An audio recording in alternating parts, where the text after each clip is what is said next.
আমার কাছে মনে হয় যে প্রথমত বাংলাদেশ পশ্চিমবাংলায় বিজেপি তো অনেকদিন ধরেই চেষ্টা করে আসছিল 2014-তে নরেন্দ্র মোদী প্রধানমন্ত্রী হওয়ার পর থেকেই এবং 2011-তে মমতা ব্যানার্জি মুখ্যমন্ত্রী হন। তো তারপর থেকেই এটা চলছে এবং আমি আপনাদেরকে বোধহয় এর আগের একটা অনুষ্ঠানে বলেছিলাম যে আমাদের চারিদিকে অন্যান্য যে কয়টা রাজ্য আছে সেগুলো কিন্তু এমনিতেই বিজেপি দখল মানে ক্ষমতায় ছিল একমাত্র আসাম, মেঘালয় এসব জায়গায় ছিল, ত্রিপুরাতেও বোধহয়। সুতরাং খালি একমাত্র পশ্চিমবঙ্গই খালি ব্যতিক্রম ছিল, আজ এখন পশ্চিমবঙ্গ হয়েছে। তো তার ফলে হচ্ছে যে বাংলাদেশের চারিদিকে বিজেপি এর ফলে আপনার ঘিরে আছে। এমনিতে পশ্চিমবঙ্গের মধ্যে যেটা হতে পারে সেটা হচ্ছে যে ইয়েতে যে বাংলা ভাষার যে ব্যবহার সেটা কমবে, মারোয়াড়িদের আধিপত্য বাড়বে, তাদের সংস্কৃতিতে আমার মনে হয় যে দিল্লির আধিপত্য হবে, বাঙালিত্ব একটু কমবে। পশ্চিমবঙ্গে মুসলমানের উপরে আরও আপনার যেহেতু হিন্দুত্ববাদ মানেই হচ্ছে হিন্দু সুপ্রিমেসি একটা আছে সাবটেক্সট, সুতরাং হিন্দু সুপ্রিমেসির কারণে অবশ্যই পশ্চিমবঙ্গে মুসলমানদের আপনার যে সুযোগ সুবিধা যেগুলো পাওয়ার ছিল সেগুলো কমবে। আপনি জানেন যে ইতিমধ্যেই স্যার এই যে স্পেশাল ইন্টেন্সিভ রিভিউ যেটা হয়েছে তার জন্য 27 লক্ষ ভোটারকে বাদ দেওয়া হয়েছিল। সেই 27 লক্ষ ভোটারদের মানে বাদ দেওয়ার কারণেই হয়তো বা এই ধরনের ফল হয়েছে। কিন্তু এইভাবে আরও পশ্চিমবঙ্গের মুসলমানদেরকে বাংলাদেশি বলে অথবা লজিক্যাল ডিসক্রিপেন্সি নানান ধরনের কথা বলে তাদেরকে আরও ভোট থেকে বাদ দেওয়া, ডিসএনফ্র্যাঞ্চাইজ করা। আমি একটু যোগ করি, এখানে আমরা গণমাধ্যমে দেখছি যে ভোটার তালিকায় বিশেষ সংশোধন যেটি বলা হচ্ছে সেখানে 1 কোটি ভোটারের নাম বাদ দেওয়া হয়েছে এবং লজিক্যাল ডিসক্রিপেন্সির নাম যেটা বলা হচ্ছে যে সেখানে 25 লাখ ভোটারকে ভোট দিতে দেওয়া হয়নি এবং 2.5 থেকে 3.5 লাখ কেন্দ্রীয় বাহিনী মোতায়েন করা হয়েছে, 650 পুলিশ কর্তা ও আমলার বদলি। গণনা কেন্দ্রের ভার প্রধানত কেন্দ্রীয় সরকারি ও রাষ্ট্রায়ত্ত সংস্থার কর্মীদের হাতে তুলে দেওয়া হয়েছে এবং এর ফলে যেটা হবে আরও যেটা হবে, তবে এটা ঠিক যে আমি যা বুঝি যে আদানি এবং আম্বানির একটা আসবে পশ্চিমবাংলার উপরে। পশ্চিমবঙ্গে হয়তো কিছু শিল্প কারখানা তারা স্থাপন করতে চাইবেন এবং করবেনও। এমনিতেই আপনি জানেন যে সেই সিপিএমের সময় থেকে আপনার সেই আপনার পশ্চিমবঙ্গে এমনিতে শিল্পায়ন কম হয়েছে, মানুষজনের কর্মসংস্থান কম হয়েছে। আমি মনে করি যে বিজেপি যদিও কর্মসংস্থানের উপর অনেক জোর দেয়, বলে যে তারা করতে পারবে, কিন্তু করতে পারবে বলে আমি মনে করি না। সুতরাং আমার মনে হয় না যে পশ্চিমবঙ্গের যে অবস্থা খুব একটা ভালো হবে না। তবে আরেকটা কথা বলা দরকার, একটা জিনিস বলা দরকার যে এই যে মমতা ব্যানার্জির যে টিএমসি কিন্তু এক ধরনের মাফিয়া রাজ চালাচ্ছিল বলে বলা হয়। ওনার সময় কিন্তু ওনার একজন মন্ত্রীকে জেলে নিয়ে যাওয়া হলো, আপনার মনে আছে হয়তো, কুণাল ঘোষ বলে একজন মন্ত্রী। অনেক টাকা পাওয়া গেল, অনেকগুলো আপনার কেলেঙ্কারি হয়েছে, আপনার টিচারদের রিক্রুটমেন্ট নিয়ে কেলেঙ্কারি হয়েছে, আরজি কর ওখানে একটা রেপ নিয়ে কেলেঙ্কারি হয়েছে। সুতরাং কেলেঙ্কারি কিন্তু অনেক হয়েছে এবং এখানে 15 বছর ধরে ক্ষমতায় আছেন মমতা মুখোপাধ্যায়, সেটার যে আপনার দুর্নীতির যে একটা ছাপ পড়ে যায় আমাদের দেশে, সেটা ওনার উপরে পড়েছে এবং সেই জন্যই হয়তো বা এই ফলাফল হচ্ছে। এবং এটার ফলে বিজেপি যে সরকার, পশ্চিমবঙ্গের সরকার হলে যে সেটা অপেক্ষাকৃত অন্তত একটা সৎ সরকার হবে বলে, সেটাও কিন্তু একটা এফেক্ট পশ্চিমবঙ্গে পড়বে। জি, আমি আপনার কাছে আবারও আসবো। আমি এই পর্যায়ে ব্যারিস্টার আসাদুজ্জামান ফুয়াদের কাছে আসতে চাই, কিন্তু তার আগে আমি একটি বক্তব্য উল্লেখ করতেই চাই, সেটি না করলেই নয় আপনার কাছে আসার। গত মাসে কোচবিহারে প্রচারের সময় কেন্দ্রীয় স্বরাষ্ট্রমন্ত্রী অমিত শাহ বলেছিলেন কমিশন ভোটার তালিকা থেকে অনুপ্রবেশকারীদের নাম সরালেও বিজেপি তাদের বাংলার মাটি থেকেই সরিয়ে দেবে। এটি সেই লাখ লাখ মানুষের মনে ভয়ের সৃষ্টি করছে যাদের আবেদন ট্রাইব্যুনালে অমীমাংসিত অবস্থায় পড়ে আছে। এর আগেও আমরা কয়েকদিন আগেও দেখেছি যে শুভেন্দু অধিকারী তিনি বাংলাদেশের বিপক্ষে সবসময় কথা বলতে পছন্দ করেন, ভালোবাসেন তিনি বাংলাদেশকে কথা বলতে। আপনি আসলে কিভাবে দেখছেন, আমাদের ক্ষেত্রে কি পরিণতি অপেক্ষা করছে? ধন্যবাদ। প্রথম কথা হচ্ছে যে এই পশ্চিমবাংলা নির্বাচনটা আসলে একটা ক্ষুদ্র জায়গা, মানে বিজেপির আরএসএস এর যে রাষ্ট্র প্রকল্প, এই অখণ্ড ভারতের রাষ্ট্র প্রকল্পটাকে সামনে নিয়ে এই নির্বাচনটাকে দেখতে হবে আর কি, যে হিন্দি এবং হিন্দুত্ববাদ, এই যে অখণ্ড ভারত প্রকল্প আর কি। এবং আপনার মনে থাকবে যে যখন নতুন সংসদ ভবন করে মোদি কয়েক বছর আগে, সেখানে দঙ্গল নামে একটা ম্যাপ লাগায় অখণ্ড ভারতের। আমার মনে আছে যে 22 অথবা 23 সে সময়টাতে আমাদের সব রাষ্ট্র কিন্তু বিলীন হয়ে গেছে অখণ্ড ভারতে। আমাদের এই যে সার্কের কান্ট্রিগুলো সব ওখানে ভিতরে দেখানো হয়েছে, আফগানিস্তান থেকে শুরু করে একেবারে হিন্দুকুশ মাউন্টেন পর্যন্ত যা আছে, তিব্বত যা আছে সব কিছু। তো এখন পাকিস্তান সহ অনেকগুলো রাষ্ট্র কিন্তু তখন, শ্রীলঙ্কা সহ অনেকেই কিন্তু এটা প্রতিবাদ করেছিল। কিন্তু এখানে যেহেতু আমাদের মান্যবর পলাতক পদচ্যুত শেখ হাসিনা ছিলেন, তিনি তো এটার প্রতিবাদ করবার প্রয়োজন মনে করেন নাই। তো সেই জায়গা থেকে বোঝা দরকার যে সেই কংগ্রেস থেকে বেরিয়ে আসা, মানে বাল ঠাকরে, গোয়ালাকার থেকে শুরু করে যারা এই পুরো হিন্দুত্ববাদী রাষ্ট্র প্রকল্পের শুরুর দিকের মানুষ, তাদের লেখা লিটারেচার পড়লে দেখবেন they were highly influenced by Hitler. জার্মানিতে হিটলারের যে উত্থান সেই 30s এবং প্রথম বিশ্বযুদ্ধের পর থেকে যে ফার্স্ট রাইক, সেকেন্ড রাইক, থার্ড রাইক করবার যে স্বপ্ন আকাঙ্ক্ষা, যে আর্য রক্তের মানুষের একটা বিশাল সাম্রাজ্য হবে, এবং হিটলারের যারা এই মানে ফিজিক নিয়ে গবেষণা করত, যে একটা কাঠামো ডেভেলপ করেছে যে আপনি কতটুকু লম্বা হতে হবে, ছেলে আকারে, মেয়ে আকারে, চোখ, নাক, কান, পুরো শরীরের যে ফিজিকের ক্যারেক্টারিস্টিক্স, যেটা দিয়ে ধরে নেওয়া হবে যে আপনি আরিয়ান।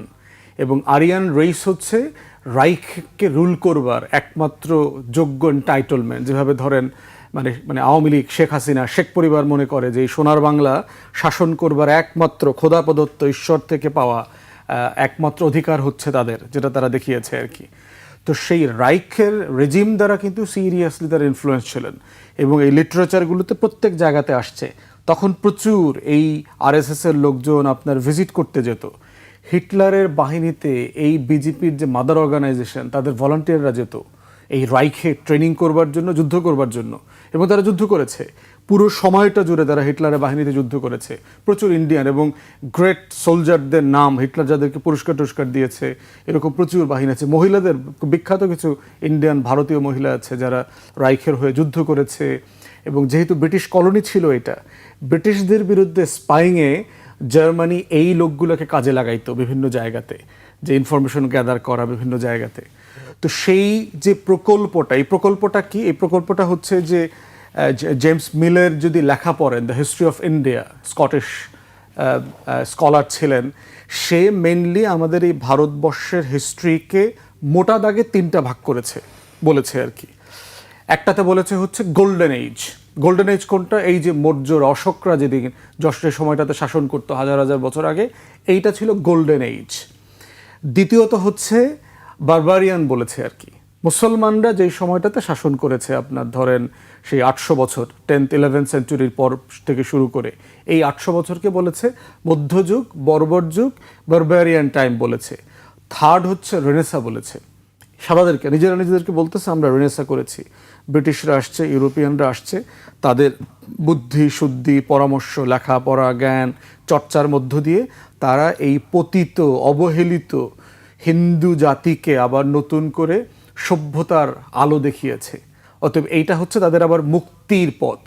এবং এইখানে দেখবেন যে টোটাল জায়গাটাকে, এই মুসলমান রুলটাকে তারা দেখায় হচ্ছে বহিরাগত আকারে, দ্য ফরেনার্স, দ্য ইনভেডার্স, দ্য কলোনিয়ালিস্ট।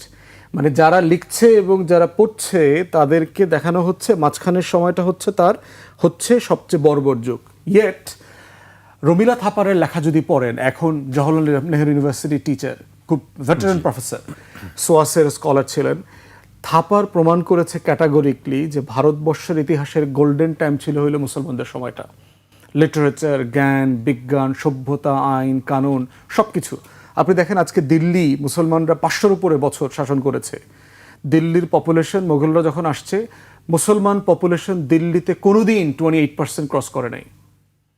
তাহলে যেই জনপদ 550 বছর শাসন করেছে, সেটা যদি তলোয়ার দিয়ে শাসন করা হতো, তাহলে সেখানে হিন্দু নামক কোনো জিনিস, আবর্জনা খুঁজে পাওয়া যেত না। যদি তারা আসলেই করতো। কাউন্টার এক্সাম্পলটা দেখেন, স্প্যানিশরা টোটাল আইবেরিয়ান পেনিনসুলা থেকে বের হয়ে আপনার সাউথ আমেরিকা চলে গেছে। এই 550 বছর তারাও শাসন করেছে। কোনো রেড ইন্ডিয়ানরা আছে, মানে তাদের সিভিলাইজেশন বলতে কিছু আছে? সে যে মায়ান সিভিলাইজেশন ছিল, সবাইকে খ্রিস্টান বানায় ফেলছে পুরো সাউথ আমেরিকাকে। আপনি উল্টাটা দেখেন, যখন আইবেরিয়ান পেনিনসুলা মুসলমানদের থেকে তারা নিয়েছে, খ্রিস্টানরা নিয়েছে, কি করেছে? পুরো কান্ট্রিকে আপনার ফোর্স কনভার্সন করে দিয়েছে। উল্টাটা দেখেন, 550, 600, 800 বছর শাসন করার পরে কি হয়েছে? মোঘল এম্পায়ারদের লেখা পড়তে হলে আপনার জিডিপিতে চলে যেতে হবে। 1700-এ মোঘল এম্পায়ারের গ্লোবাল জিডিপি ছিল হলো 27%, 28%। আজকেও আমেরিকা অথবা চায়নার গ্লোবাল জিডিপির পার্সেন্টেজ এত না। তাহলে যেই হাইটে ইন্ডিয়ান সিভিলাইজেশনের বেস্ট ইকোনমি ছিল, নলেজ ভান্ডার ছিল, সেই সময়টাকে ব্রিটিশ স্কটিশ স্কলাররা এই ভারতের অল্প বুদ্ধিওয়ালা বুদ্ধিজীবীদেরকে, শিক্ষিত লোকদেরকে বুঝাইছে যে এটা ছিল বারবারিয়ান টাইম। সলিউশন কি? আমরা আসছি তোমাদের সেভিয়ার হিসাবে, মুক্তিদূত আকারে, মুসলমানদেরকে সরায়া তোমাদেরকে এম্পাওয়ার করবার জন্য, ক্ষমতাসীন করবার জন্য। তোমাদের দায়িত্ব হচ্ছে তোমার ওই গোল্ডেন এইজটাকে ফিরায় নিয়ে আসা, ওই যে তোমার মৌর্য শাসকটা ছিল সেটা ফিরায় নিয়ে আসা। এবং এই ফেক হিস্ট্রিতে উপর ভিত্তি করে যেটা হচ্ছে, অখণ্ড ভারতের আইডিয়াটা তারা ডেভেলপ করেছে। তখন কি রকম ছিল? এরকম অখণ্ড ভারত বলতে হিস্ট্রিতে কিছুই ছিল না। ভারত নামক রাষ্ট্রকে পয়দা করেছে ব্রিটিশ। এর আগে ভারত বলতে কোনো রাষ্ট্রের মানে নাম নিশানা কিছুই ছিল না। হিন্দ বলতে বোঝানো হইতো আপনার, হিন্দুস্তান বলতে যে সিন্ধ নদী, যেটা সিন্ধ নদীর তীরবর্তী। আল-বেরুনির যদি ভারত তত্ত্ব পড়েন, ইন্ডিয়ার উপরে যে বই লিখেছে, সেইখানে তা সে পরিষ্কার করে বলে দিয়েছে ম্যাপ দেখিয়ে যে সিন্ধ নদীর অববাহিকায় যারা বাস করে সেই জায়গাটার নাম হলো হিন্দুস্তান, এবং ওই আশেপাশের মানুষদেরকে বলা হয়তো হিন্দু, মানে সিন্ধ নদীর পাশে বাস করে বলে। হিন্দু ধর্ম আকারে প্রথম ক্লাসিক্যালি ডেভেলপ করেছে হচ্ছে ব্রিটিশরা।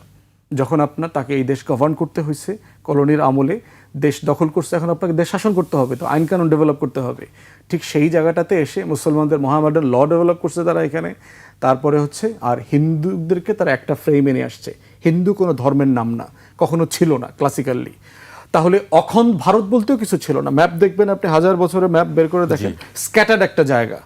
মোগলরাই মোটা দাগে আপনার এই আজকের যেটাকে আমরা ভারতবর্ষ বলি, এটাকে ইউনিফাই করেছে প্রায় পুরোটা, বাকিটা ব্রিটিশরা এসে করেছে। অতএব অখণ্ড ভারতের যে আইডিয়াটা একটা ফেক আইডিয়া, হিন্দু নামক সভ্যতা জাতিসত্তার আইডিয়াটা একটা ফেক আইডিয়া। কারণ হিন্দুদের হচ্ছে প্রচুর ধরন প্রকৃতি আছে। তাদের দেখবেন এক এক অঞ্চলে যাবেন, দেখবেন মন্দির আলাদা, দেবদেবী আলাদা। যেমন দুর্গা বাঙালি হিন্দুর প্রধান দেবী, যাকে তারা পূজা করে। উত্তর ভারতে যান, রাম, যেটাকে নিয়ে সেই বিষয়গুলি তো আমাদের কাছে মনে হচ্ছে যে ভারতে ছড়িয়ে যাচ্ছে, সব প্রসারিত না, হচ্ছে। ছড়িয়ে যাচ্ছে না, কিছুই ছড়াচ্ছে না। যেটা হচ্ছে সেটা হলো একটা ফেক ইলেকশন হয়েছে। তাহলে বুঝতে হবে যে অখণ্ড ভারতের আইডিয়াটা কিসের ভিত্তিতে ডেভেলপ করলো? হিটলারের রাইখ দ্বারা ইনফ্লুয়েন্সড। ব্রিটিশ কলোনিয়ালিস্টরা এটা ইন্টেলেকচুয়ালি ডেভেলপ করেছে ডিউরিং দ্য কলোনিয়াল টাইমে। এখানে মুসলমানদেরকে আদার করা হয়েছে, যেহেতু তারা মোগল এম্পায়ার ছিল, তাদের গোল্ডেন সিভিলাইজেশন ছিল সেখানে। সেই জায়গা থেকে ডেভেলপ করা একটা ফ্যাসিস্ট আইডিয়া, অ্যাবসলিউটলি একটা ফ্যাসিস্ট আইডিয়া। এখন এই ফ্যাসিস্ট আইডিয়াটা না বুঝলে আপনি শুধু নির্বাচনের এই সংখ্যা, বিজেপি কত পাইলো আর কংগ্রেস কততে হারলো, এই অঙ্ক দিয়ে মিলানো যাবে না। একটি প্রশ্ন আছে যে ম্যানিপুলেশনের একটি এক্স্যাক্টলি। তো এই হিন্দুত্ববাদের জায়গা থেকে দেখতে হবে যে ভারত রাষ্ট্র যে পলিটিক্সটা করতেছে গত প্রায় 100 বছর, আপনার আগামী কয়েক বছরের ভিতরে, সম্ভবত এই বছর অথবা আগামী বছর আরএসএস এর 100 বছর হওয়ার কথা, এবং তাদের টার্গেট ছিল এই বছরের ভিতরে অখণ্ড ভারতের ম্যাপ তারা করবে, পূর্ণাঙ্গ করবে। তো সেই জায়গাতে এসে আজকে এরকম একটা সময়ে যে রাজনীতি করতেছে, প্রত্যেকটা উপকরণ বলতেছে যে সে অন্য দেশ দখলের যে প্ল্যান তার আছে, অখণ্ড ভারত ইসরায়েলের মতো তার ম্যাপ সে ইলাস্টিকের মতো বাড়াবে, সেটা না বাড়ায় যেটা হচ্ছে ইন্টারনালি রাষ্ট্র আকারে সে ফ্র্যাকচার্ড হচ্ছে। ইন্ডিয়া গত 47-এর পর থেকে যদি ধরেন, মোস্ট ভালনারেবল স্টেট রিয়েলিটিতে এখন বাস করছে। এবং নির্বাচন তো শুধু এখানে হচ্ছে না, বিজেপির প্ল্যানে দেখলাম সবচেয়ে দুর্গ, মানে যেখানে সে দখল করতে পারছে না, সে বলছে যে যেই 3টা দুর্গ আমাকে দখল করতে হবে, একটা হচ্ছে বাংলা, দ্বিতীয় হচ্ছে তামিলনাড়ু, থার্ড হচ্ছে আপনার কেরালাতে কংগ্রেস দেখলাম আগায় আছে, তামিলনাড়ুতে আপনার ওই যে নায়ক যিনি দক্ষিণ জিতে গেছেন। হ্যাঁ, দক্ষিণ ভারতের যিনি নায়ক নতুন ব্যাপক দল বিজয় করেছেন দিয়েছেন। উনি, আর কংগ্রেসের এখানে তৃণমূল এখানে হেরে যাচ্ছে। থালাপতি। প্রশ্ন হচ্ছে যে কি নির্বাচন হয়েছে? প্রথম কথা হচ্ছে ভারতের আপনার পশ্চিম বাংলাতে প্রায় 90-এর মতো আসন আছে যেখানে মুসলমানরা ডিসাইসিভ ফ্যাক্টর হইতে পারে। এই যে আপনি এসআইআর এর কথা রেফার করলেন, সাকিব ভাই বলেছেন স্পেশাল ইন্টেন্সিভ রিভিশন, এসআইআর এর মধ্য দিয়ে আপনি 1 কোটির উপরে ভোটারকে সাডেনলি নাই করে দিলেন, অলমোস্ট 80% 90% মুসলমান। তাহলে আপনি এই 90টা আসনের ডেমোগ্রাফি, ইলেকটোরাল ডেমোগ্রাফি পরিবর্তন করে দিলেন, আমাদের নির্বাচন কমিশন যেটা করছিল 2008-এ আওয়ামী লীগকে ক্ষমতায় আনার জন্য। তো সেই কাজটা করে আপনি কিভাবে ফেয়ার ইলেকশন করলেন? দ্বিতীয়ত দেখেন, টোটাল ইলেকশন ল এনফোর্সমেন্টের দায়িত্ব লোকাল স্টেটের ল এনফোর্সমেন্ট থেকে আপনি সেন্ট্রাল গভর্নমেন্ট থেকে লোক পাঠাইলেন 3 লাখ হ্যাঁ নিয়ে আসছে। তৃতীয়ত হচ্ছে যে টোটাল প্রিজাইডিং পোলিং আপনি লোকাল ব্যুরোক্রেটদের উপর রিলাই করলেন না, বাইরে থেকে লোক আনছেন। ইতিমধ্যে আমরা জানি যারা পশ্চিম বাংলায় যাওয়া আসা করে তারা সবাই বলছে পশ্চিম বাংলার ব্যবসা বাণিজ্য কিন্তু ইতিমধ্যে বাঙালিদের বাইরে চলে গেছে। মারোয়ারিরা, মুম্বাই থেকে আসা, গুজরাটিরা, উত্তর ভারত থেকে আসা লোকজন এই টোটাল বিজনেস ইন্ডাস্ট্রি সব কিছু নিয়ন্ত্রণ করছে। কালচার ভেঙে পড়েছে। বাংলাদেশে ভিক্ষা করতে আসা লাগে কলকাতা থেকে, জানেন, কারণ তারা ওখানে প্রোডাকশন হাউস চালাইতে পারতেছে না। বাংলাদেশ থেকে শত শত হাজার হাজার কোটি টাকা বিজ্ঞাপন নিয়ে তারা কলকাতায় প্রোডাকশন হাউস চালাচ্ছে। অতএব সেই জায়গাতে সিরিয়াসলি একটা ফ্রডুলেন্ট ইলেকশন করছে। টার্ন আউট দেখলাম 93%। সোনার বাংলায় 93% ভোট কিভাবে প্র্যাকটিক্যালি পসিবল?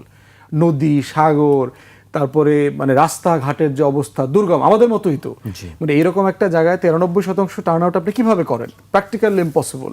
তাহলে যেটা হচ্ছে এইটা সিম্পলি মধ্যযুগীয় কায়দায় একটা দুর্গ দখল করছে বিজেপি। একটা এলাকা সে দখল করছে অস্ত্র দিয়ে না, একটা ভোটের যুদ্ধের মধ্য দিয়ে দখল করেছে। তার ওই যে অখণ্ড ভারতের ডেডলাইন ফুলফিল করতেছে। এটা করে যেটা করছে, সে এখানে আসন জিতেছে কিন্তু সে রাষ্ট্র হারাচ্ছে দিন শেষে। ফ্র্যাকচার্ড কমিউনিটি, এবং এইটা অনেকগুলো মৌলিক প্রশ্নও তৈরি করেছে। বাঙালি বুদ্ধিজীবিতা রবীন্দ্রনাথ ঠাকুরকে নিয়ে যেই বাঙালি জমিদার, ব্রাহ্মণ, উচ্চবর্ণের হিন্দুরা যেই হিন্দুত্ববাদিতা, যেই পোলারাইজেশনটা শুরু করেছিল গত শতাব্দীতে, বঙ্গভঙ্গ হয়েছিল, এটা সে করতে দিল না। আবার অখণ্ড বাংলার একটা রাষ্ট্র করারও কিন্তু পরিকল্পনা করেছিল। সোহরাওয়ার্দী, আবুল হাশেম, শরৎচন্দ্র বসু, কুরণচন্দ্র রায়, সেটাও কিন্তু আপনার এই বাঙালি হিন্দুরা এবং নেহেরু করতে দেয় নাই, কংগ্রেস করতে দেয় নাই। আজকে বুঝতে পারবে তারা যদি সিরিয়াস হয় যে আসলে আমার স্বাধিকারের আন্দোলনে কোথায় কোথায় আমাদের বুদ্ধিজীবীরা আমাদেরকে ঠকিয়েছে, ভুল পথ দেখিয়েছে। জি, আমি আপনার কাছে আবার আসবো। এই পর্যায়ে আমি আবার সাকিব আলীর কাছে আসতে চাই। পশ্চিমবঙ্গকে এত গুরুত্ব দেওয়ার কারণ কি বিজেপির ক্ষেত্রে? আরেকটি প্রশ্ন ছিল যেটি হচ্ছে যে বাংলাদেশে কি পশ্চিম কি আবার শুরু হবে কিনা, এই ধরনের একটি আশঙ্কা আমরা দেখছি। হ্যাঁ, অবশ্যই আমি মনে করি যে এই আশঙ্কা অত্যন্ত মানে পুশিনের আশঙ্কা অত্যন্ত মেটেরিয়াল, এটা অত্যন্ত যৌক্তিক। কারণ এর আগেও যখন হাসিনার পতন হলো, পালিয়ে গেলেন, তখন শুভেন্দু অধিকারী যিনি মুখ্যমন্ত্রী হতে যাচ্ছেন তিনি কি বক্তব্য দিয়েছেন আপনার মনে আছে? তিনি বাংলাদেশ বিরোধী বক্তব্য, আপনি একটু আগে বলছিলেন যে তিনি বাংলাদেশ বিরোধী বক্তব্য পছন্দ করেন, এই ধরনের কথা বলতেন। সুতরাং সেই হিসাবে আপনার একটা যে বিরাট একটা পরিবর্তন হবে সে বিষয়ে কোনো সন্দেহ নেই। আমি সেটার আগে ওই ব্যাপারে একটু বলবো, কিন্তু তা বলার আগে আপনি যে প্রশ্নটা করলেন যে পশ্চিমবঙ্গ এত গুরুত্বপূর্ণ কেন, পশ্চিমবঙ্গ এত গুরুত্বপূর্ণ কেন, সেটার একটা বিষয় হচ্ছে যে আমরা এই অনুষ্ঠান শুরু করার আগে আপনার ওখানে কথা বলছিলাম, তখন আমরা শ্যামাপ্রসাদ মুখোপাধ্যায়ের ব্যাপারে কথা বলছিলাম। তো শ্যামাপ্রসাদ মুখোপাধ্যায় হচ্ছে হিন্দু মহাসভার, আমাদের ইতিহাস নিয়ে যখন কথা বলছিল ডক্টর ফুয়াদ, সেখানে ব্যারিস্টার ফুয়াদ, সেখানে হচ্ছে যে হিন্দু মহাসভার প্রতিষ্ঠাতা ছিলেন হচ্ছে গিয়ে শ্যামাপ্রসাদ মুখোপাধ্যায়। এবং শ্যামাপ্রসাদ মুখোপাধ্যায় সেই সময় আপনার পূর্ববঙ্গে যে সংখ্যালঘু যে হিন্দু সম্প্রদায় ছিল, সেই হিন্দু সম্প্রদায়কে তিনি অত্যন্ত আমি বলবো সাফল্যের সাথে সংগঠিত করেছিলেন এই হিন্দু মহাসভার অধীনে।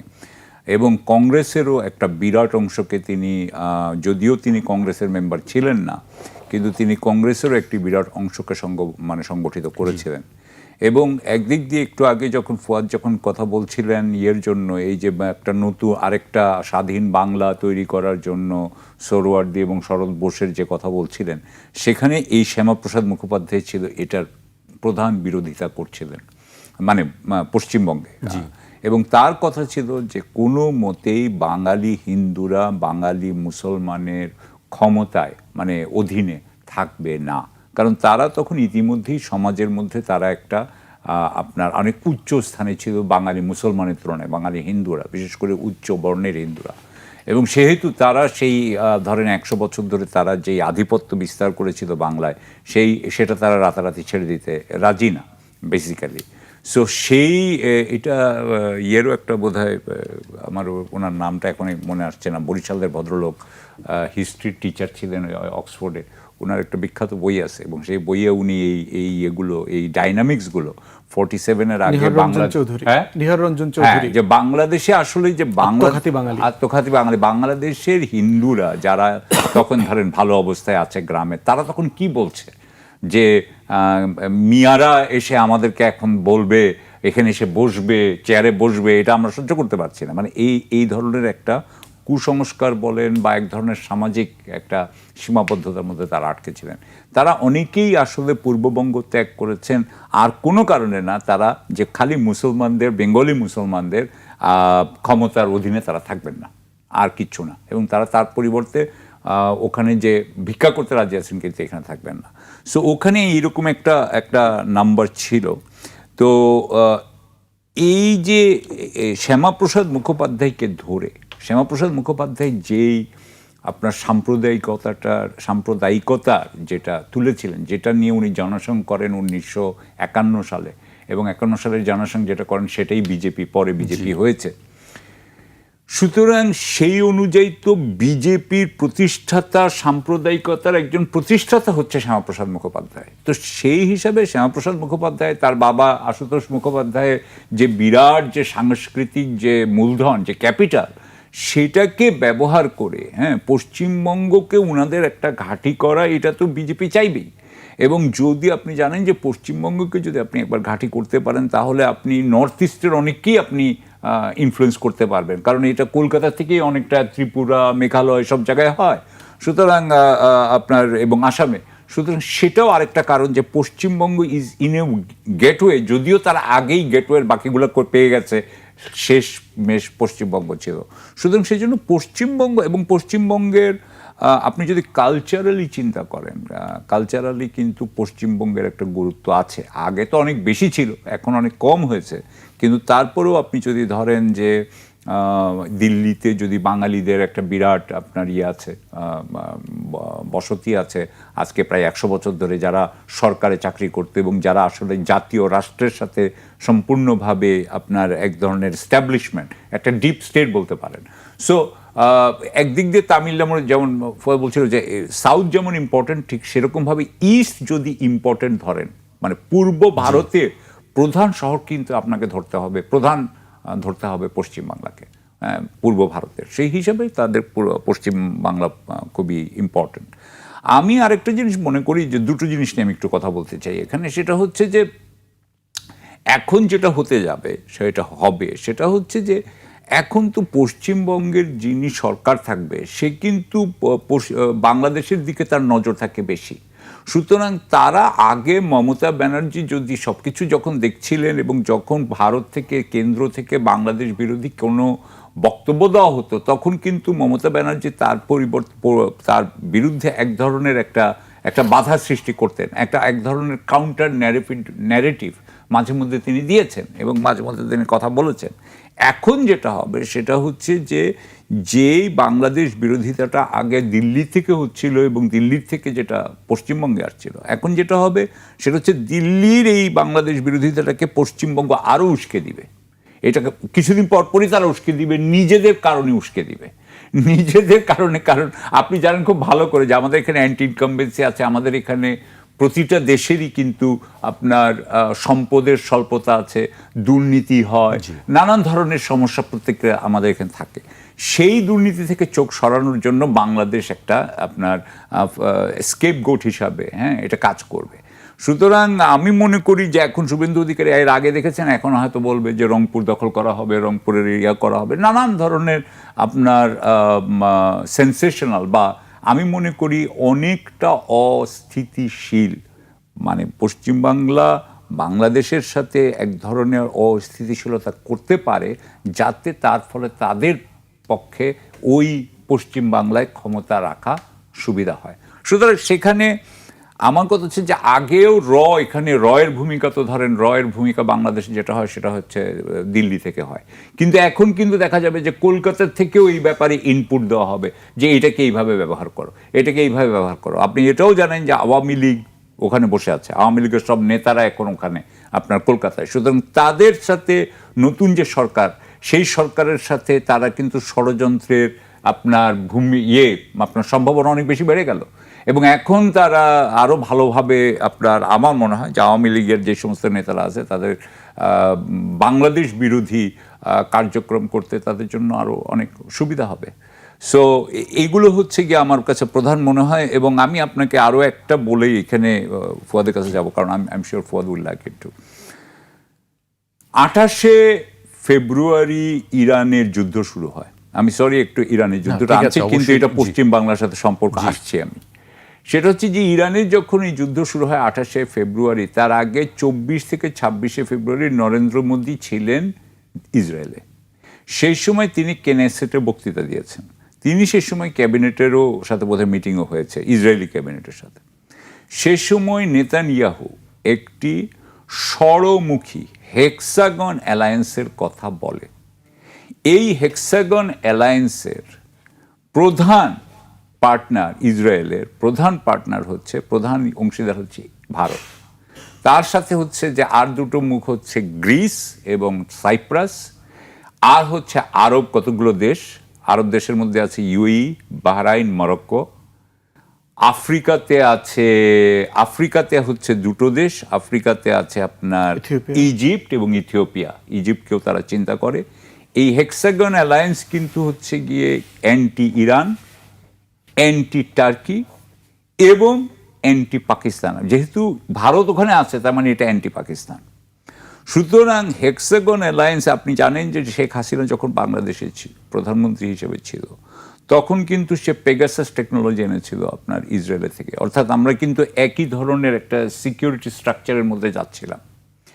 ঠিক সেরকমভাবে ওই ইসরায়েলের কিন্তু একটা ভূমিকা যেটা আছে, সেই ইসরায়েলের ভূমিকাকে এখন নতুন পশ্চিমবঙ্গ সরকার ইসরায়েলের ভূমিকাকে আরও ব্যবহার করবে কিনা, রয়ের ভূমিকা আরও বেশি ব্যবহার হবে কিনা, সো বাংলাদেশের উপরে কিন্তু এগুলোর একটা প্রভাব পড়বে।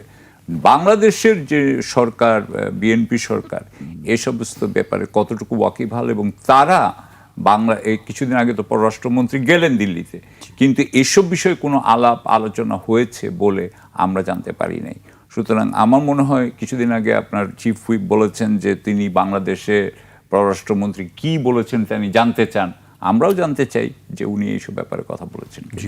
বাংলাদেশের রাজনৈতিক প্রেক্ষাপটের কোনো পরিবর্তন বা নতুন করে কোনো মেরুকরণের বিষয়, মানে নতুন করে হয়তো অনুষঙ্গ যোগ হইতে পারে, কিন্তু বিজেপি তো অলরেডি ইন পাওয়ার। দিল্লিতে এস্টাবলিশমেন্টে তো দিল্লি ইতিমধ্যে আছে, এবং আমাদের যে রাষ্ট্রীয় সংকট এবং দ্বিপাক্ষিক যে অনেকগুলো অমীমাংস বিষয় আছে, এই বিষয়গুলোতে তো স্ট্যাটাস কো যেটা আছে এটা তো চলতেছে আর কি। নতুন করে কোনো সমাধান হওয়ার কোনো জায়গা দেখতে পাচ্ছি না। বরং যেটা অ্যাডেড এলিমেন্ট, যেটা সাকিব ভাই কারেক্টলি পয়েন্ট আউট করেছে, অস্থিরতা বাড়বে ক্রস বর্ডার, এবং এইটা দখল করে না, ওইটা দখল করো না। এরকম দেখা যাবে যে বিজেপি আইসা ধরেন লালমনিরহাটে ঢুকে গেল, পঞ্চগড়ে ঢুকে গেল, ধরেন একটা বর্ডার কিলিং এর আশঙ্কা। বর্ডার কিলিং ধরেন বিএসএফ তো একদম মানে কোনো স্টেট তো চালায় না, এটা চালায় তো আসলে সেন্ট্রাল গভর্নমেন্ট চালায়। তো সেক্ষেত্রে যেটা হবে যে মানে বিজেপির নিজস্ব আর্মড উইং আছে আপনার, আরএসএস, ভিএইচপি থেকে শুরু করে তার বজরং, তার যে ক্রিমিনাল গ্যাং আছে ইসরায়েলি, যে আপনার প্রি স্টেট যে ক্রিমিনাল গ্যাং ছিল, এরকম তার প্রচুর বিজেপির গ্যাং আছে, ট্রেন্ড গ্যাং। এই গ্যাংগুলোকে মানে আপনার অ্যাক্টিভেট করবার সম্ভাবনা থাকতে পারে। প্রচুর রায়টের সম্ভাবনা দেখতে পাচ্ছি আপনার প্রি-47 বিভিন্ন মুসলিম এলাকাগুলোতে যে রায়টগুলো হয়েছে। কারণ আমি ধারণা করছি যে বাঙালি মুসলমানের যে একটা মানে অবদমনের যে জায়গা, একটা সময় সাপ্রেসড হতে হতে কি হবে, যখন আপনার ভাষার অধিকার নাই, ধর্মের অধিকার নাই, সাংস্কৃতিক মূল্যবোধ, বেঁচে থাকার যে জায়গাগুলো আপনি একের পর এক, আপনি একটা ভিডিও দেখেছেন কিনা যে রাস্তা করে দিতে বলছে, তো শুভেন্দু অধিকার বলতেছে আগে হিন্দু হও তারপর রাস্তা করে দেব।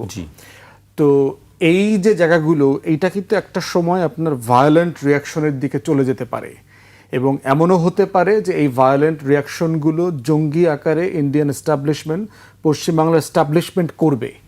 করার পরে ধরেন নামধারী মুসলমান টাকা দিয়ে দুইটা ঘটনা ঘটায়া ওইটাকে কেন্দ্র করে মুসলিম কমিউনিটির উপরে ক্র্যাকডাউন এবং পুশিন, যে নাগরিকত্ব বাতিল করা, ডিটেইন করা। আপনি জানেন যে নাগরিকত্ব ইস্যু নিয়ে গত কয়েক বছর থেকে হাজার হাজার মুসলমানরা আপনার ডিটেনশন সেন্টারে আছে, আলাদা আলাদা এলাকা করে দিয়েছে, সেপারেটেড এলাকা, মানে যেখানে হাজার হাজার মুসলমানরা মামলা টামলা ছাড়া, কোনো ছাড়া, অভিযোগ ছাড়া ওখানে ওখানে মানে জেলের ভিতরে বন্দী আছে। বলা হচ্ছে 25 লাখ মানুষের আবেদন ট্রাইব্যুনালে পেন্ডিং আছে। তো এটা তো নতুন, আগের ধরেন নাগরিকত্ব মামলা তো রয়েই গেছে, এখন তো নতুন করে আবার রিভিশন করে এই ভোটাধিকার থেকে তাদেরকে বঞ্চিত করলো ইমিডিয়েটলি। এরপর এটা আবার নাগরিকত্বের সাথে তারা ট্যাগ করবে তাদেরকে এখন। এবং এই যে ভোট যে 93 থেকে 95% পড়েছে, এর একটা বড় কিন্তু বিজেপি হুমকি দিয়েছে, যারা যারা ভোট দিতে আসবে না এবং তাদের মার্কায় ভোট দিবে না তাদের নাগরিকত্ব বাতিল করে দেওয়া হবে। ওই ভয়ে অনেকে ভোট দিতে আসছে, আর কারচুপি হয়েছে প্রচুর, বাট প্র্যাকটিক্যালি পসিবল না এত শতাংশ ভোট টার্ন আউট করা আর কি। তো সেই জায়গাতে আপনার আমরা বোধ করছি যে এইটা, এবং এটা বোধহয় সম্ভব না, 93% ভোট দেওয়াও সম্ভব না বোধহয় 9টার মধ্যে, সন্ধ্যা 7টার মধ্যে এটা সম্ভব না। কাউন্টিং আপনি যদি মিনিট ভোট দিতে 3 মিনিট লাগে না, যে 2-3 মিনিট লাগে একটা ভোট দিতে, এটা করলেও হবে না। এটা ম্যাথমেটিক্যালি পসিবল, আপনি না। 4টা-5টার ভিতরে একদিনে এটা করে ফেলবেন, এটা প্র্যাকটিক্যালি পসিবল না আর কি। তো সেই জায়গাতে আপনার যেটা হয়েছে সেটা হচ্ছে ইনক্রিজিংলি ভারত যে বিষয়গুলো নিয়ে রাষ্ট্র আকারে নিজেদেরকে প্রাউড মনে করত, তার নির্বাচনী ব্যবস্থা সবসময় 47-এর পর থেকে তার একটা টানা নির্বাচন ছিল, যেটা ধরেন পাকিস্তানে, বাংলাদেশে আমরা পাইনি বিভিন্ন কারণে। তো এইটা নিয়ে তার একটা প্রাইডের জায়গা ছিল। তারপর তার সুপ্রিম কোর্ট, তো এই প্রত্যেকটা প্রতিষ্ঠান কিন্তু ভারত ভেঙে দিয়েছে মোদী সরকার আসার পরে সাকসেসফুলি।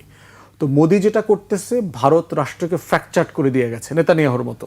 নেতানিয়াহু যেভাবে ইসরায়েলকে ফ্র্যাকচার করে দিয়ে গেছে, এবং অখন ভারত তো দূরের কথা, ভারত নামক রাষ্ট্র থাকবে কিনা আগামী 50 বছরে সেটাকেই সে একটা অনিশ্চয়তার দিকে ঠেলে দিচ্ছে।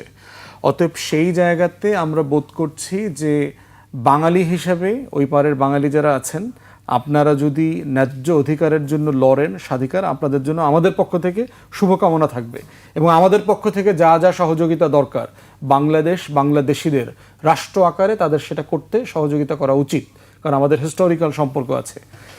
আমাদের জায়গা থেকে যেটা দরকার সেটা হচ্ছে আমাদের ল এনফোর্সমেন্ট সিরিয়াসলি রিভিউ করা দরকার।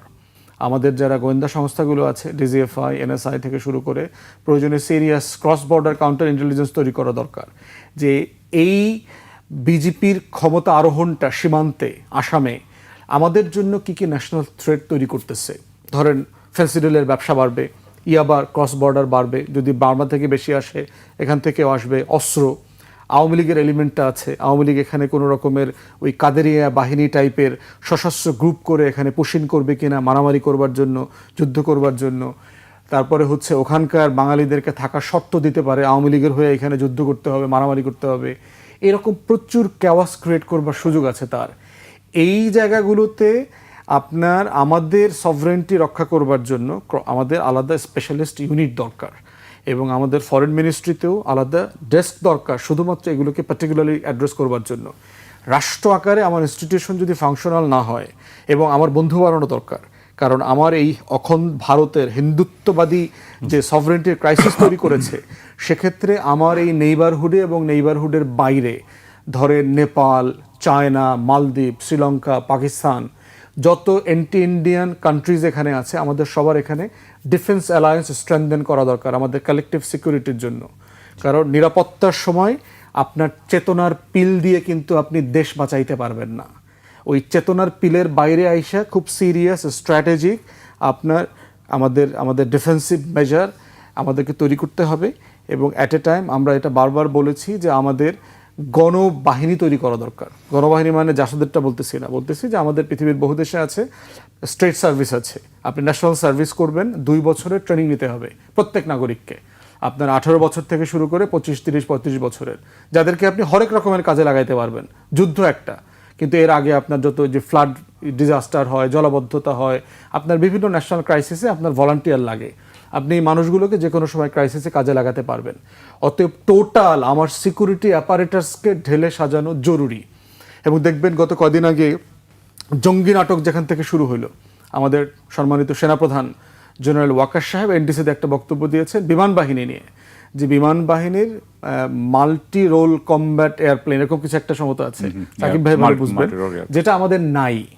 এবং উনি এটা বলেছেন যে আমাদের এটা না থাকার কারণে কক্সবাজার থেকে শুরু করে আমাদের বর্ডার, আমাদের আকাশ সীমা রক্ষা করাটা খুব চ্যালেঞ্জিং হয়ে যাচ্ছে এবং আমাদের এটা করতে হবে, এরকম একটা জায়গায় উনি বলেছেন এবং খুবই কারেক্টলি বলেছেন জেনারেল ওয়াকার সাহেব যেটা বলেছেন। এরপরেই দেখেন বিমান বাহিনীতে তেহরিকি তালেবান পাকিস্তান টিটিপির এলিমেন্ট নাকি পাওয়া গেছে, অথচ বিমান বাহিনী গত বছর দেখলাম আপনার আমার দেশ রিপোর্ট পড়লাম 6 জনের রয়ের টিম এক্সপোজ করছে, তাদের কোর্ট মার্শাল হয়েছে, চাকরিচ্যুত করা হয়েছে। অতএব আমার ফোর্সগুলোকে ঢেলে সাজানো, জেনারেল ওয়াকার যেটা বলেছেন, এই প্রপোজিশনের সাথে আমাদের দেশবাসী আমরা একাত্ম আছি এবং আমাদের স্বাধীনতা সভরেন্টি কিভাবে কম্প্রোমাইজড হতে পারে, কারণ এটা কিন্তু সিরিয়াস কনসিকুয়েন্স আছে। হিটলারের রাইজ নিয়ে 20s-এ 30s-এ কিন্তু আমরা দেখেছি ইউরোপিয়ান নিউজ পেপারগুলো কিন্তু সিরিয়াসলি তার যার দেশগুলোকে ওয়ার্ন করেছে। অতএব একই রকম এইরকম একটা ফ্যাসিস্ট রেজিম অখণ্ড ভারত যেটা দিল্লিতে তৈরি হচ্ছে, এটা শুধু তার রাষ্ট্রকে সে বিপদে ফেলছে না, চারপাশের সব প্রতিবেশীকে সে বিপদে ফেলছে। অতএব সেই জায়গাতে আমার রাষ্ট্র আকারে আমার স্বাধীনতা সার্বভৌমত্ব ধরে রাখবার জন্য আমার যে সিকিউরিটি অ্যাপারেটাসকে রিভিউ করা দরকার, আমার ফ্রেন্ডস বাড়ানো দরকার, অ্যালায়েন্স বাড়ানো দরকার, এটার মধ্য দিয়ে যেভাবে স্ট্রেনথেন করা দরকার সেটা সিরিয়াসলি রিভিজিট করা দরকার। জি, আমি আপনার কাছে আসবো আবার এই ব্যাপারে, যে আমি সাকিবের কাছে আবার আসতে চাই। একজন সাবেক কূটনীতিক হিসেবে বাংলাদেশের আসলে কি করা উচিত, যেটি কিছুটা বলছিলেন ব্যারিস্টার ফুয়াদ, আপনার কাছে কি মনে হয় আমাদের পদক্ষেপগুলি কি হওয়া উচিত? প্রথম কথা হচ্ছে যে আমাদের আমি এমন কিছু প্রথম কথা হচ্ছে যে আমি কিছু যখন আপনাকে বলবো যে কি করা যেতে পারে, সেটা তো একটা জিনিস জানতে হবে যে এটা বাস্তবসম্মত কিনা, এটা করা সম্ভব কিনা বাংলাদেশে, সেটাও কিন্তু একটা বিষয়। আমি যেটা দেখলাম সেটা হচ্ছে যে আপনার মনে আছে যে আমাদের প্রধানমন্ত্রী যখন লন্ডনে ছিলেন এবং তিনি ওনাকে যখন আসতে বলা হচ্ছিল এবং এখানে ওনার আসার জন্য একটা জনমত বা একটা তৈরি হলো, তখন কিন্তু উনি বলেছিলেন যে উনার বাংলাদেশে আসা কিন্তু উনার একার উপরে নির্ভর করে না, এটা আমাদের মনে রাখতে হবে। তাহলে এটা কার উপর নির্ভর করে, কে এটার সাথে কি ভারতের কোনো সম্পর্ক ছিল কি না, এটা নিয়ে কিন্তু এখনও এটা ক্ল্যারিফিকেশন হয়নি। দ্বিতীয় কথা হচ্ছে যে আমাদের দেশের স্বরাষ্ট্রমন্ত্রী আজকে যিনি এখানকার 2 নম্বর ব্যক্তি, তিনি করার কথা নেই, কিন্তু তিনি শিলংয়ে 7 বছর ছিলেন, সেটা ব্যাপারেও কিন্তু কোনো আপনার ব্যত্যয় নাই, সেটা আমরা সবাই জানি। এখন সুতরাং সেই অবস্থায় এই সরকার আসলে ভারতের সাথে বাংলাদেশের সার্বভৌমত্বের পক্ষে কোনো শক্ত অবস্থান নিবে কি নিবে না, সে ব্যাপারে আমার কিছুটা সন্দেহ আছে। আমি আশা করব যে তারা নিবে এবং সে ব্যাপারে তারা যাতে এটা ক্লিয়ার করে, এবং এই বিষয়গুলো যদি তারা ক্লিয়ার করে দিতেন তাহলে কিন্তু আজকে আমাকে এই কথাগুলো বলতে হতো না, কিন্তু ওনারা ক্লিয়ার করেন নাই। আপনি জানেন যে আমরা কিন্তু কিছুদিন আগে কিন্তু ওই যে নিয়ে কথা বলছিলাম, রৌমারি নিয়ে কথা বলছিলাম, এবং রৌমারি তখন এই যে পিলখানা নিয়ে আপনার জেনারেল ফজলুর রহমান কিন্তু একটা আপনার কমিশন ছিল, সেই কমিশন নিয়ে আমরা তখন কথা বলেছি। তখন বলা হয়েছিল যে ওই রৌমারির ঘটনার পরে ফজলুর রহমান সাহেবকে ডিজি থেকে নামিয়ে দিল হচ্ছে গিয়ে আওয়ামী লীগ এবং বলার জন্য আর কি, ভারত বলার কারণে। সেটা তো 2003 সালের কথা বলছি আমরা, 2001 বা 1 সালের কথা বলছি, 2000 আওয়ামী লীগ করেছে। হ্যাঁ 2000, আওয়ামী লীগ তখন ছিল পাওয়ারে। যখন বিএনপি পাওয়ারে আসলো তখন ওনাকে আর্মি থেকেই সরাই দেওয়া হলো। এবং এখানে নাকি ডিজি যখন করা হয়, ডিজি বিডিআর, সেটা নাকি ভারতের এক ধরনের ভারতে এটার মধ্যে এক ধরনের ইনপুট দিতে চায় যে কোনো যাতে খুব ভারতের সব ব্যাপারে বা বাংলাদেশের সার্বভৌমত্বের ব্যাপারে খুব দৃঢ় কোনো ব্যক্তিকে তারা বিডিআর ওখানে বিজেপি চায় না। সুতরাং আমি যেটুকু মনে করি যে ইতিমধ্যেই কিন্তু আপনি জানেন, আমি কয়েকদিন আগে একটা হচ্ছে 18ই ফেব্রুয়ারি বোধহয় ওটা ছিল আপনার রৌমারী দিবস। তো রৌমারী দিবসে কিছু আপনার রিটায়ার্ড অফিসাররা গিয়েছে ওখানে যাওয়ার পর তারা ছবি টবি তুলেছে। আমি একজনের থেকে শুনলাম, আমারও যাওয়ার কথা ছিল, তা আমার একটা অনিবার্য কারণে যেতে পারি নাই। কিন্তু ওখানে আমি তখন শুনলাম যে যারা যারা গিয়েছে তাদের নামে নাকি রিপোর্টিং হবে।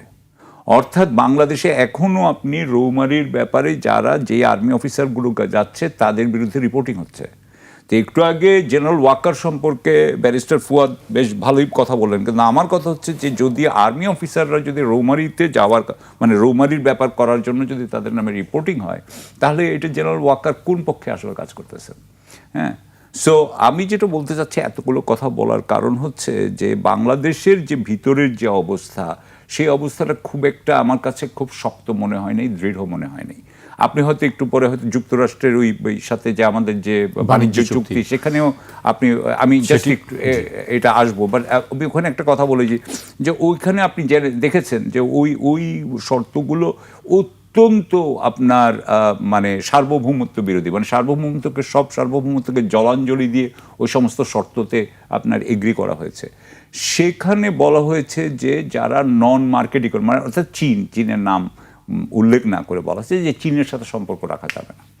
আপনি যখন আমাকে কূটনীতিক হিসেবে বললেন যে ভারতের ব্যাপারে আপনি কি বলবেন আমাকে, তা আমি তো আপনাকে প্রথমেই বলবো যে চীনের সাথে আপনি আপনার করবেন, আপনার সম্পর্ক নিবিড় করবেন। আমরা যদি ব্যালেন্স অফ পাওয়ার যে কনসেপ্টটা ব্রিটেন 200 আরও বেশি 400-500 বছর ধরে ইউরোপে যেটা করেছে, হ্যাঁ, ফ্রান্স এবং অস্ট্রিয়া এবং বর্তমান সরকার সেই চেষ্টা করছে চীনের সঙ্গে সম্পর্ক আরো জোরদার করার জন্য। চীনের সাথে সম্পর্ক জোরদার যদি করতে হতো তো তাহলে তো আমি তো প্রধানমন্ত্রীর সাথে শি জিনপিং এর সেরকম আমি আমাদের কথাবার্তা দেখি নাই। আমি বরং এখানে যেটা দেখলাম যে আমাদের পররাষ্ট্রমন্ত্রী ভারতে গেলেন, কিন্তু আমাদের পররাষ্ট্রমন্ত্রী কি চীনে গিয়েছেন? মঙ্গলবার যাচ্ছেন তিনি। আচ্ছা, সুতরাং সেটা হচ্ছে গিয়ে বড় কথা। চীনের সাথে সম্পর্ক হচ্ছে একটা বড় ব্যাপার। দ্বিতীয় কথা হচ্ছে যে আমরা পাকিস্তানের সাথে আমাদের প্রতিরক্ষা সম্পর্ক, আপনাকে একটু আগে আমি বললাম যে প্রতিরক্ষার দিক দিয়ে যদি চিন্তা করেন তাহলে ইসরায়েল এবং ইন্ডিয়া একদিকে, সুতরাং আমরা কখনোই ইন্ডিয়ার সাথে যেতে পারি না সেই হিসাবে। সুতরাং আমাদেরকে থাকতে এবং আমাদের সার্বভৌমত্ব যদি সত্যিকারের সার্বভৌমত্ব ধরে রাখতে হয় তাহলে আমাদেরকে যেতে হবে পাকিস্তান, টার্কি এই অ্যাক্সিসের সাথে আমাদের একটা সহযোগিতাটা বাড়ানো যায় কি না সেটা দেখতে হবে। সুতরাং এই দুটো ব্যাপারে আমি বলবো, এবং আমি আরও বলবো যে এই যে নতুন যে পশ্চিমবাংলা যেটা হতে যাচ্ছে তার ফলে কিন্তু আরও একটা জিনিস হবে, সেটা হচ্ছে যে বাংলাদেশের সাথে পশ্চিমবঙ্গের এখানে বা ভারতের সাথে যে ব্যবসা বাণিজ্য হয় রাস্তা, বিশেষ করে স্থল বন্দর দিয়ে, এখানে কিন্তু মাঝে মধ্যেই কিন্তু কৃত্রিম সংকট তৈরি হতো। আগে এইটা কমে এসেছিল, এখন আবারও এই কৃত্রিম সংকট হতে পারে।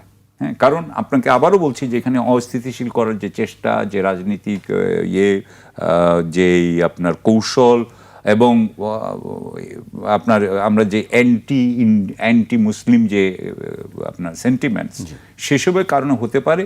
সেই জন্যও কিন্তু বাংলাদেশের, আমি সবসময় বলতে চাচ্ছি যে বাংলাদেশ যাতে ভারতের উপরে তার নির্ভরশীলতাটা কমানোর চেষ্টা করে। এইবারও কিন্তু আমরা কিন্তু আমাদের যে যখন জ্বালানি নিরাপত্তা নিয়ে কথা হয়েছে, তারা কিন্তু ভারতের কাছে বাংলাদেশের সরকার গিয়েছে, এবং আমি শুনলাম যে ভারত নাকি ডিজেল নিয়ে আমাদেরকে হেল্প করবে। কিন্তু আমার কথা হচ্ছে যে এগেইন আমরা কিন্তু ইরানের সাথে কোনো নেগোসিয়েশনে যাইনি যে যাতে আমাদের জাহাজগুলো, আমি জানি না কতটুকু গিয়েছি, সেসব নিয়ে কোনো রিপোর্ট হয় নাই।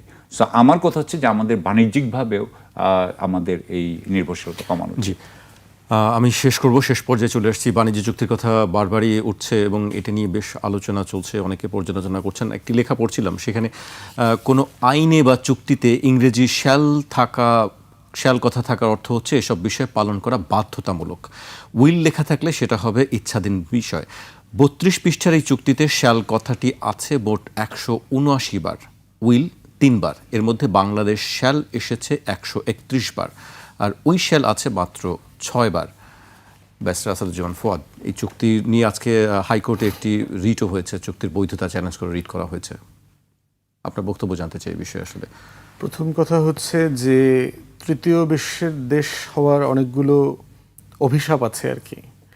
তার ভিতরে একটা হচ্ছে যে আপনার ভূ রাজনীতির বাস্তবতা, যেভাবে ইসরায়েল ইন্ডিয়া দ্বারা আমাদেরকে প্রচুর ঝামেলার শিকার হতে হচ্ছে, প্রতিনিয়ত অ্যাবিউজিভ রিলেশনশিপের মতো আর কি।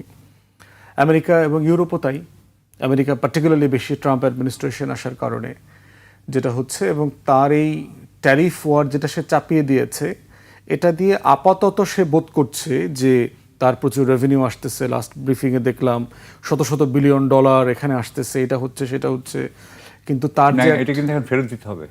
হ্যাঁ, এখন ফেরত দিতে হবে। সুপ্রিম কোর্ট বলে হ্যাঁ, দিয়েছে। সুপ্রিম কোর্ট বলার পরে এখন ফেরত দিতে হবে। সুপ্রিম কোর্ট বলে দিয়েছে হ্যাঁ, হ্যাঁ। ফেরত তো দিবে না, অ্যাডজাস্ট করবে আর কি। করতে হবে আর কি, হ্যাঁ, somehow। তো এখন যেটা হচ্ছে যে আবার ওইটা করার পর যেটা করেছে, সে নতুন করে আবার 10% ট্যারিফ নতুন করে যোগ করেছে, ওইটা আবার 15% করেছে পরের সপ্তাহে।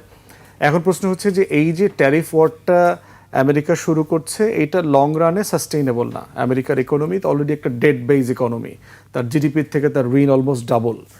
তো সেই জায়গাতে আপনার বাংলাদেশের নেগোশিয়েটিং রিয়েলিটি আসলে কোথায় ছিল এবং সেটা কোন প্রেক্ষাপটে চুক্তিটা করেছে সেটা গুরুত্বপূর্ণ। সেটা হচ্ছে আমাদের উপরে রেসিপ্রোকাল ট্যারিফ যেটা চাপিয়ে দেবার আলোচনা চলছিল, এবং আপনার মনে আছে ইন্ডিয়ার উপরে কিন্তু প্রায় 25% চাপিয়ে দিল, পরে আবার আরো 25% বাড়ায় প্রায় 50% করে দিয়েছে। তো সেই ট্যারিফ ওয়ারের জায়গাতে আমরা তখন নেগোশিয়েট করে এটাকে 19%-এ আনলাম।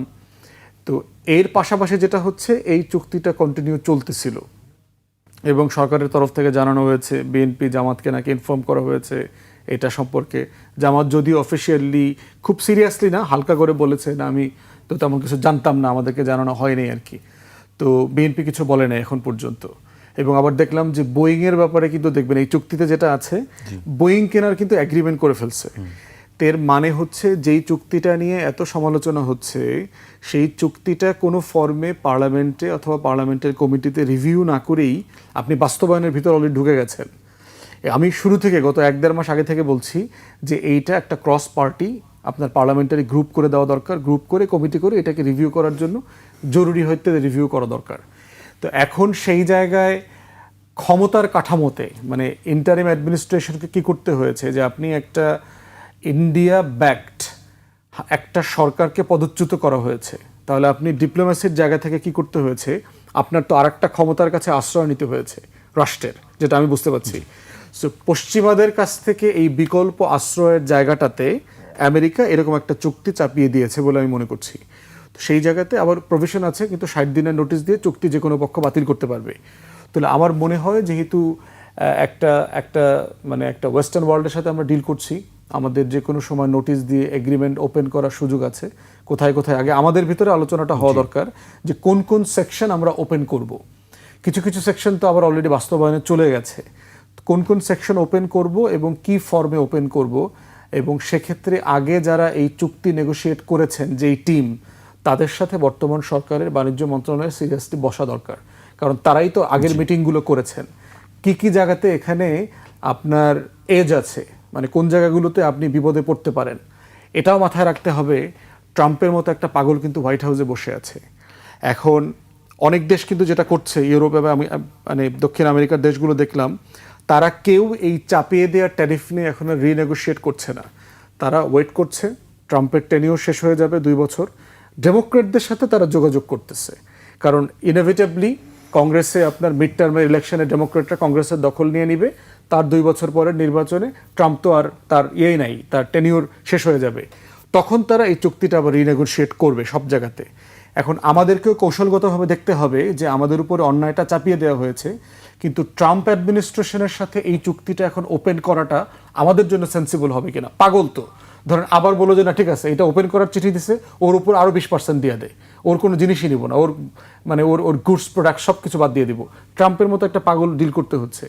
তো সেখানে আমার মনে হয় যে একটা কম্প্রিহেন্সিভ কনভারসেশন আমাদের নিজস্ব টিমের মধ্যে দরকার, যে অযৌক্তিক জায়গাটা, কৌশলগত জায়গাটা, সময়, টাইমিং, প্রত্যেকটা ফ্রেম নিয়ে সিরিয়াস কনভারসেশন দরকার। জি,